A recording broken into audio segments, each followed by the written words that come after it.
The Littlest Pumpkin by R.A. Herman, illustrated by Bettina Ogden. For my littlest pumpkin, Gabriel, for Paris. This is the title page.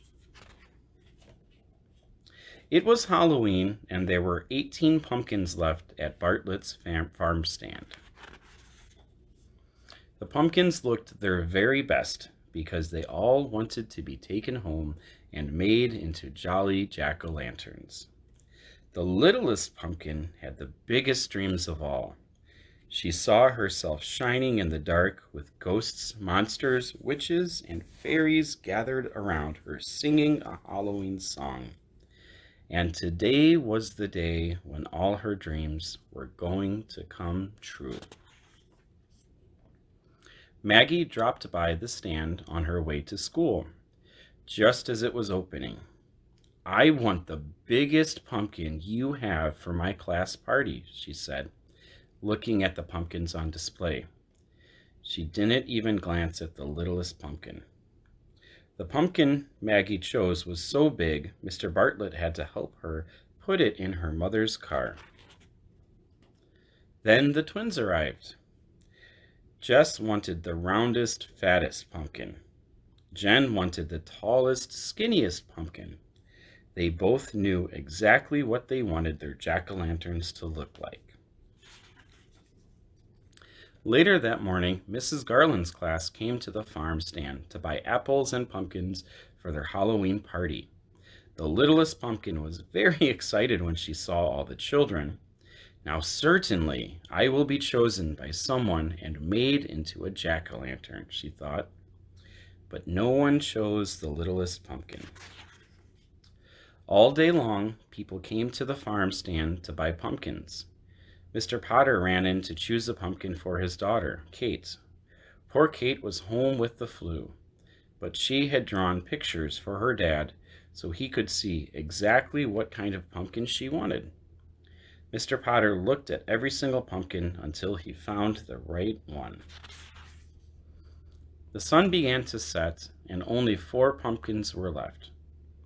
One pumpkin had a bruise on its back. One pumpkin was lumpy and bumpy.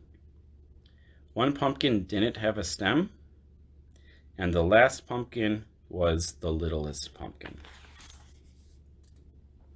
The littlest pumpkin still had big dreams. She would be a beautiful jack-o'-lantern at a Halloween party.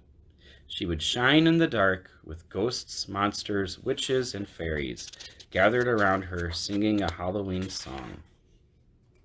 But while the littlest pumpkin was dreaming, Gabe and Mona arrived. They ran up to the 4 remaining pumpkins. Gabe grabbed the stemless one. "Perfect," he said. "My jack-o'-lantern is going to wear this hat." Mona picked up the littlest pumpkin. "Oh, how cute," she said. The littlest pumpkin was so happy. All her dreams were going to come true. "But it's too small for me to carve into a jack-o'-lantern," said Mona, putting it down. Then she picked up the lumpy bumpy one instead. "Now this one is perfect." Soon it was dark, and the stars began to sparkle in the sky. Mr. Bartlett was cleaning up. "Oh, please don't close yet," thought the littlest pumpkin. "I must be a jack-o'-lantern for Halloween." Suddenly, Mr. Bartlett heard someone calling his name. "Mr. Bartlett! Mr. Bartlett!" It was Sam. "Please wait," said Sam. "I need a pumpkin for my party tonight." Mr. Bartlett picked up the bruised pumpkin and told Sam that if he turned it around, it would make a very nice jack-o'-lantern. Sam agreed, and with that, Mr. Bartlett closed the farm stand.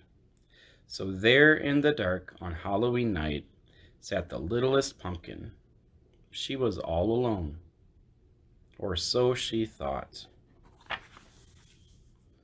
For just when the littlest pumpkin was sure she was going to be spending Halloween night all alone in the empty farm stand, mice started scurrying around her. They were decorating everything, wearing tiny costumes, and carrying all sorts of Halloween goodies. And before the littlest pumpkin knew what was happening, she found herself in the middle of a Halloween party. Mice dressed in costumes were bobbing for cranberries, playing pin the tail on the squirrel, and eating cheese and crumbs. Then the best thing of all happened. The littlest pumpkin was turned into a jack-o'-lantern. She was shining in the dark with ghosts, monsters, witches, and fairies gathered around her singing a Halloween song. All her big dreams had come true on Halloween night. The end.